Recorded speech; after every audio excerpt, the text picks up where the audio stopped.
कालसर्प जोग और प्रतिकार निमित्त द्वादश नागमंत्र जप।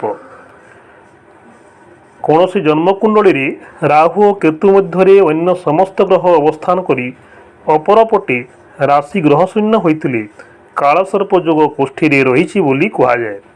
जदि राहु और केतु सहित अन्य ग्रह मिसी रही थांती अथवा राहु और केतु मध्य कोष्ठीर जन्मलग्न न थाई कोष्ठीर अपरपटे रही थाए ताहेले कालसर्प दोष आंशिक होता है।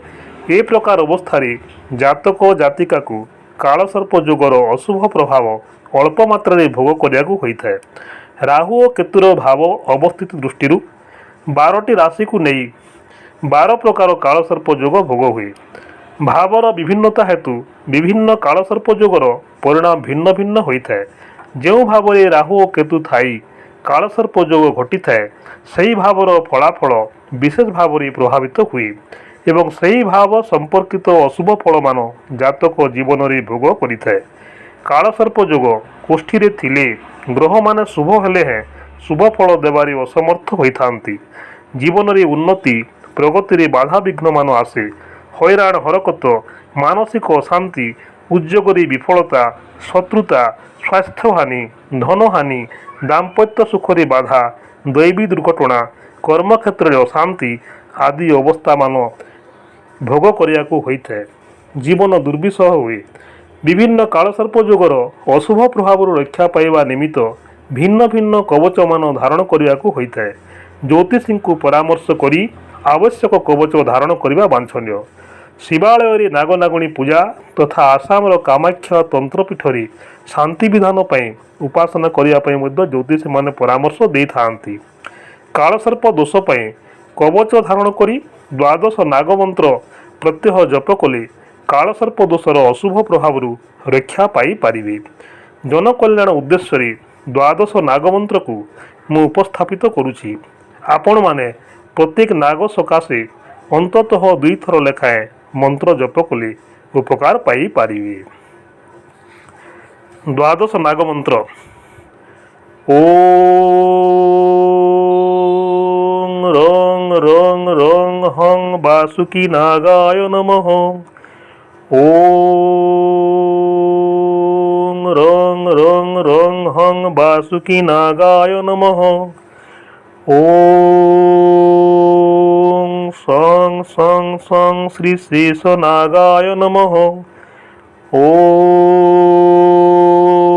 सं सं सं श्री शेष नागाय नमः। ओम कं कं कं हं पद्मनागाय नमः। ओम कं कं कं हं पद्मनागाय नमः। ओम सं सं सं हं कमलनागाय नमः। ओम सं सं सं हं कमलनागाय नमः। ओम सं सं सं हं शंखपद्मनागाय नमः। ओम सं सं सं हं शंखपद्मनागाय नमः। ओम धं धं धं हं धृतराष्ट्रनागाय नमः। ओम धं धं धं हं धृतराष्ट्रनागाय नमः। ओम थं थं थं हं तक्षकनागाय नमः। ओम थं थं थं हं तक्षकनागाय नमः। ओम जं जं जं हं कर्कटकनागाय नमः। ओम जं जं जं हं कर्कटकनागाय नमः। ओम क्रूं क्रूं क्रूं हं कालीनागाय नमः। ओम क्रूं क्रूं क्रूं हं कालीनागाय नमः। ओम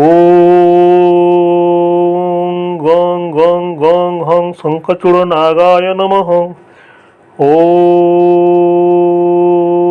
गं गं गं हं शंखचूड़नागाय नमः। ॐ